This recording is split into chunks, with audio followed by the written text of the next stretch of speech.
हाँ, ये जो विषाक्तता है, इसकी ये जो एक आपदाकालीन समस्याओं का एक जो श्रृंखला चल रही है, उसमें आज हम जो जिस विषय पर चर्चा करना चाहेंगे वो है पॉइजनिंग या विषाक्तता।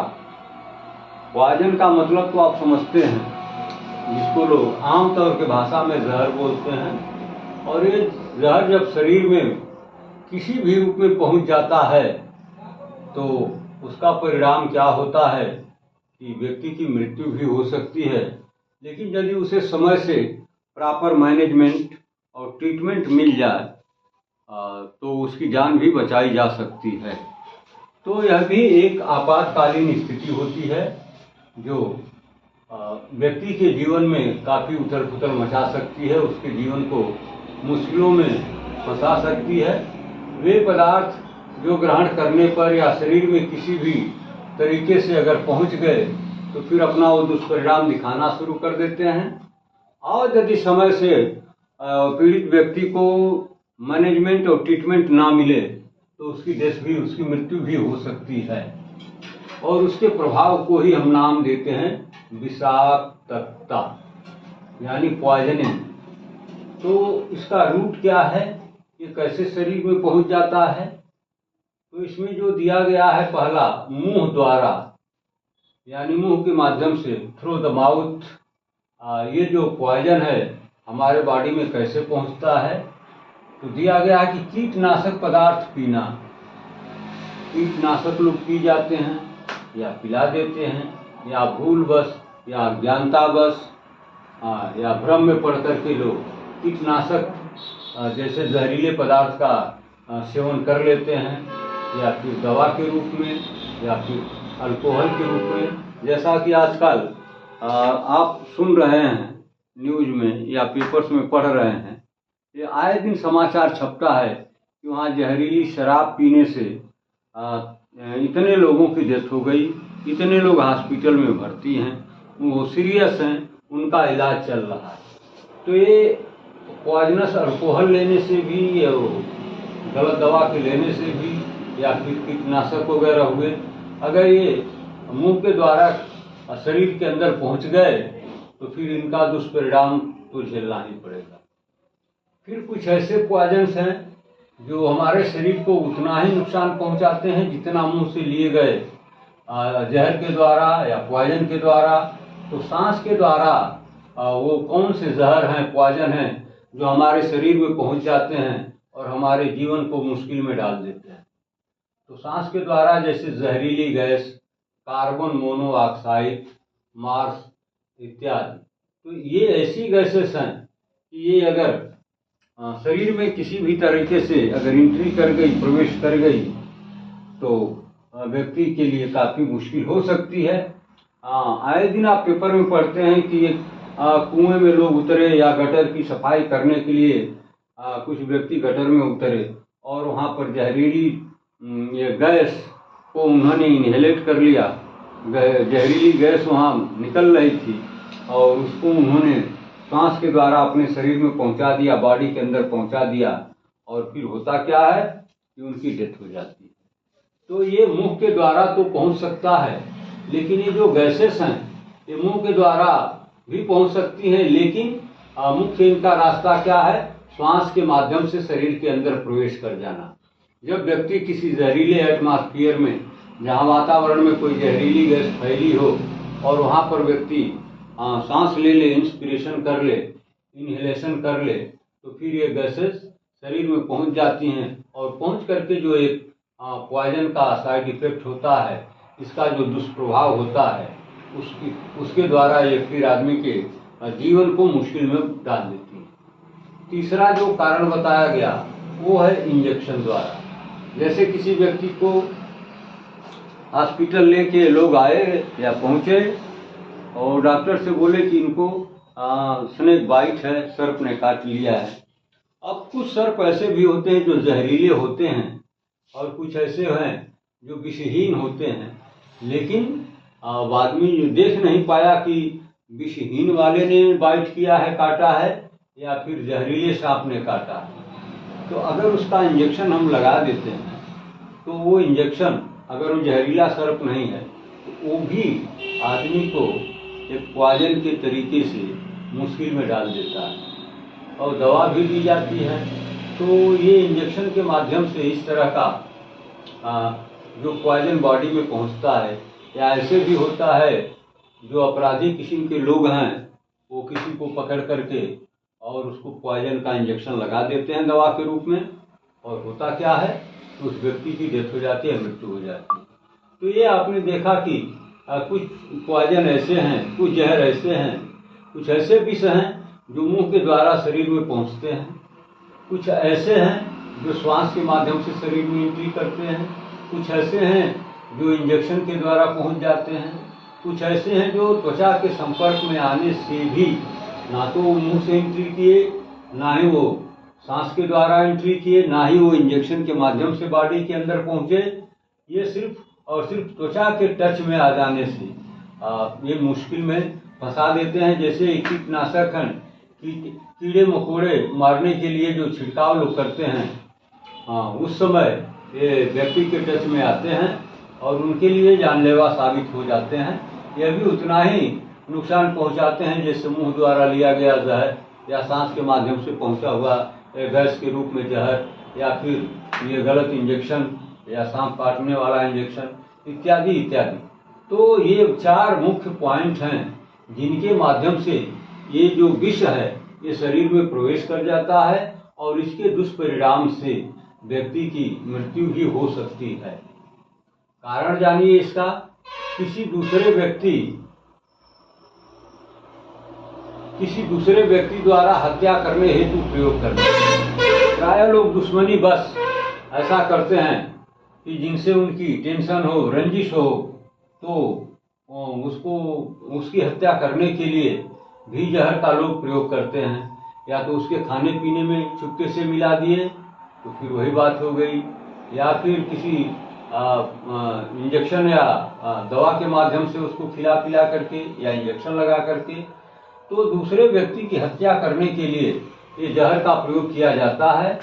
और दूसरा क्या है, आत्महत्या या खुदकुशी करने के लिए प्रयोग करना। बहुत लोग ऐसे हैं जो सुसाइड करने के लिए, आत्महत्या करने के लिए भी जहर का प्रयोग करते हैं। हालांकि बहुत आम बात नहीं है, लेकिन जो लोग जीवन से निराश, हताश या किसी ऐसी असाध्य बीमारी से पीड़ित हो जाते हैं कि उनके लिए जीवन में अब कोई चार्म नहीं बचता है, तो वो डिप्रेशन में जाते हैं और किसी कीटनाशक का सहारा लेते हैं या किसी भी तरह के जहरीले पदार्थ का वो सेवन करते हैं और अपने जीवन का अंत कर लेते हैं। और दुर्घटनावश या गलती से विष ग्रहण कर लेना। कभी कभी ऐसा भी होता है कि किसी दूसरे पेय पदार्थ के भ्रम में रखा हुआ ये विष का भी लोग पान कर लेते हैं, तो वो भी तो उतना ही नुकसान करेगा। या दुर्घटनावश भी ऐसा हो सकता है, या फिर अपनी गलती से भी ऐसा हो सकता है कि आपने पॉइजन को अपने शरीर के अंदर पहुंचा लिया है, तो फिर दुष्परिणाम तो वही होगा जो मुंह द्वारा पहुंचने के या सांस के द्वारा पहुंचने से या इंजेक्शन के द्वारा पहुंचने से या स्किन टच की वजह से होता है। अब इसके लक्षण क्या होंगे? जिस व्यक्ति ने या जिस व्यक्ति के बॉडी में किसी भी माध्यम से, किसी भी रूप में और किसी भी तरह का पॉइजन अगर पहुंच गया है, उसकी एंट्री हो चुकी है, तो उस पीड़ित व्यक्ति में क्या क्या आपको लक्षण दिखेंगे कि आप जान पाएं कि वो वास्तव में पॉइजनिंग का शिकार है।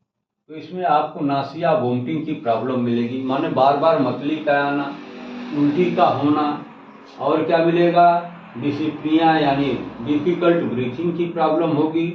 और क्या होगा, पेन एब्डामन, उसके एब्डामन में उदर गुहा में दर्द की अनुभूति होगी। अत्यधिक एक्सेसिव स्वेटिंग होगी, अत्यधिक पसीना होगा। फिर साइनोसिस भी हो सकती है। साइनोसिस क्या है? जब बॉडी में ऑक्सीजन लेवल कम होता है तो शरीर का रंग ब्लूइश कलर का होने लगता है। फिर वो आदमी बेहोशी या कोमा में भी जा सकता है, अनकॉन्शियस हो सकता है।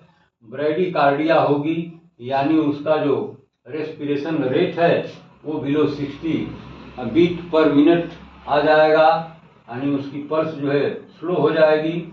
और क्या होगा, डीप ब्रीथिंग, वो लंबी और गहरी सांसें लेना शुरू कर देगा और क्या होगा, डिस्फेगिया होगा, कुछ भी निगलने में उसके लिए काफ़ी दिक्कत होगी। तो ये लक्षण अगर मिलते हैं तो आप मान लीजिए कि किसी न किसी रूप में ये जो पॉइजन है, जहर है, उस पीड़ित व्यक्ति के शरीर में एंट्री कर चुका है और अपना वो दुष्परिणाम दिखाने लगा है। इन लक्षणों के आधार पर आप सत्यापित कर सकते हैं या जान पाते हैं कि इस व्यक्ति के बॉडी में चाहे जैसे भी हो, कारण उसका जो भी हो, लेकिन वो पॉइजनिंग का शिकार है, पॉइजनिंग से पीड़ित है। क्या क्या लक्षण मिलेगा, नासिया होगी, उल्टी होगी, डिफिकल्ट ब्रीथिंग होगी, उसके उदर गुहा में दर्द की अनुभूति होगी, अत्यधिक पसीना होगा, साइनोसिस यानी शरीर का कलर ब्लूइश होने लगेगा, वो अनकॉन्शियस हो सकता है, उसका जो पल्स रेट है वो बिलो 60 आ जाएगा और वो लंबी गहरी सांसें भी लेना शुरू कर देगा। डिस्फेगिया, कुछ भी उसको आप खाने पीने को देंगे तो उससे निगलने में काफ़ी दिक्कत होगी।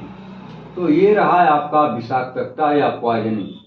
तो अगर किसी भी रूप में जहर अगर शरीर के अंदर पहुंच गया है तो उसका दुष्परिणाम क्या होता है कि अगर समय के अंदर और उचित ढंग से उसका मैनेजमेंट और ट्रीटमेंट नहीं किया गया तो उस व्यक्ति की डेथ हो जाती है, मृत्यु हो जाती है। तो इस जहर के प्रभाव को ही हम नाम देते हैं विषाक्तता या पॉइजनिंग। अब ये कैसे होता है, इसका रूट क्या है कि मुंह द्वारा भी शरीर में पहुंच सकता है, श्वास के द्वारा भी गैस के रूप में पहुंच सकता है, इंजेक्शन के माध्यम से भी पहुंच सकता है और त्वचा के संपर्क में आने से भी ये दुर्घटना हो सकती है और व्यक्ति आपातकालीन स्थिति में फंस सकता है। इसके कारण के बारे में बताया गया, किसी दूसरे व्यक्ति की हत्या करने हेतु दूसरे व्यक्ति की हत्या करने हेतु प्रयोग करना, दूसरा है जानबूझ करके लोग सुसाइड करते हैं, खुदकुशी करते हैं, तभी ये इसका कारण हो सकता है। दुर्घटनावश भी ऐसी हो सकती है भूल, गलती से भी विष ग्रहण किया जा सकता है या हो ही जाता है, ऐसी घटनाएं बहुत मिलती हैं। तो ये रहे इसके कारण। लक्षण में आप जानिए, नासिया वोमिटिंग, मतली का होना, उल्टी का होना और क्या होना, ये डिस्पनिया होना यानी सांस लेने में दिक्कत होना, उदर गुहा में दर्द होना, अत्यधिक पसीना का आना और साइनोसिस के रूप में उसके बॉडी का जो कलर है डिसकलर होकर के वो ब्लूइश कलर का हो जाता है। वो व्यक्ति अनकॉन्शियस भी हो सकता है। उसका जो पल्स रेट है वो बिलो 60 बीट पर मिनट के रेट से हो जाएगा। वो लंबी गहरी सांसें भी लेगा और उसे निगलने में, स्वेलेन में काफ़ी दिक्कत होगी। तो ये रहा पॉइजनिंग। लेकिन इसी के साथ एक और छोटा सा हम इसी तरह की आपातकालीन स्थिति हमारे आपके व्यवहार में ऐसे देखने को मिलती है, तो इसको थोड़ा सा हम इंडिकेट करना चाहेंगे। बहुत लार्ज तो नहीं, लेकिन संक्षिप्त में बता दें कि दूषित खाद्य एवं पेय पदार्थों के सेवन से होने वाली विषाक्तता, जिसको हम नाम देते हैं फूड पॉइजनिंग, यानी भोजन के माध्यम से जो पॉइजन बॉडी में पहुंच जाए उसको कहते हैं फूड पॉइजनिंग। आदमी खाना खाता है स्वस्थ रहने के लिए, लेकिन दुर्भाग्य जिसका साथ देता है उसी फूड में किसी न किसी रूप में कोई पॉइजन छिपा हुआ है, मिला हुआ है, ये आपको पता नहीं है। और उसी भोजन का जब आप से यूज करते हैं, प्रयोग करते हैं, या किसी पेय पदार्थ की बात हो, जैसे तमाम लोग शराब में कुछ इस तरह का मिला करके हो दुश्मनी बस दूसरे को पिला देते हैं, तो इससे भी एक तरह की आपातकालीन स्थिति पैदा हो जाती है और व्यक्ति की जान मुश्किल में फंस जाती है। अब फूड पॉइजनिंग के लक्षण क्या हैं? तो वही लक्षण मछली, उल्टी, दस्त का होना, पेट में ऐंठन होना, पेट में दर्द होना, हेडेक सरदर्द होना और डिहाइड्रेशन की स्थिति यानी निर्जलीकरण की स्थिति। अब आपातकालीन देखभाल आप इसकी कैसे करेंगे? तो आईवी ड्रिप से फ्लूइड का इन्फ्यूजन करना शुरू कर दीजिए। नासिया वोमिटिंग को नियंत्रित करने के लिए जो आप कर सकते हैं वो करिए। फिर रोगी को आरामदायक साफ स्वच्छ हवादार जगह पर रखने का उपाय करिए। रोगी का गैस्ट्रिक लीवेज भी करना चाहिए, यानी इस तरह का ट्रीटमेंट दीजिए कि उसका जो पेट है, स्टमक है, वो साफ हो जाए। उसमें अगर इसकी कुछ भी मात्रा है तो बाहर निकल करके जाए। रोगी को अधिक से अधिक पेय पदार्थ देना चाहिए, सॉलिड फूड या नहीं देना चाहिए, न खाने को न चबाने को। तो ये फूड पॉइजनिंग में बस हम 2-3 लाइन में इसका एंड करना चाहेंगे। तो दूषित पदार्थों के साथ ये जो दूषित खाद्य पदार्थ हैं या दूषित जो पेय पदार्थ हैं, इनके ग्रहण कर लेने से भी शरीर में विषाक्त की उपस्थिति, विष की उपस्थिति हो जाती है और उसका जो साइड इफेक्ट या उसका जो दुष्परिणाम विषाक्तता है, यह व्यक्ति को झेलना पड़ता है। लक्षण में क्या मिलेगा आपको? मिचली मिलेगी, उल्टी मिलेगी, दस्त की भी प्रॉब्लम हो सकती है, लेकिन इस सब में नहीं होगी, किसी में होगी, किसी में नहीं भी होगी। पेट में ऐंठन होगी, मरोड़ होगा, पेट में दर्द होगा, सिर दर्द होगा, निर्जलीकरण का व्यक्ति शिकार हो जाएगा। और अब इसकी हम देखभाल कैसे करेंगे? तो चूंकि यह एक आपातकालीन स्थिति है, इसे इमरजेंसी मैनेजमेंट और ट्रीटमेंट की ज़रूरत होती है। बिना विलंब किए हुए ऐसे पीड़ित व्यक्ति को ड्रिप के माध्यम से इन्फ्यूजन शुरू कर दें। फिर ना उल्टी मछली को रोकने के लिए जो इसका प्रॉपर ट्रीटमेंट है उसको प्रारंभ कर दें। फिर रोगी को आरामदायक, साफ, स्वच्छ, हवादार जगह पर रखने का प्रयास करें और रोगी के गैस्ट्रिक लीवेज की भी व्यवस्था करें, यानी उसके पेट को साफ करें और रोगी को अधिक से अधिक पेय पदार्थ ही देने का प्रयास करें, सॉलिड कुछ भी खाने पीने को न दें। तो ये रहा फूड पॉइजनिंग और ये रहा विषाक्तता। ठीक है, तो इसी के साथ हम इस वीडियो का एंड करना चाहेंगे। बाकी और किसी दूसरे तरह की आपातकालीन स्थिति को आप कैसे कंट्रोल करेंगे, कैसे उसका निदान करेंगे, कैसे मैनेज करेंगे, हम अगली वीडियो में कोई नई आपातकालीन स्थिति के बारे में आपके साथ चर्चा करना चाहेंगे।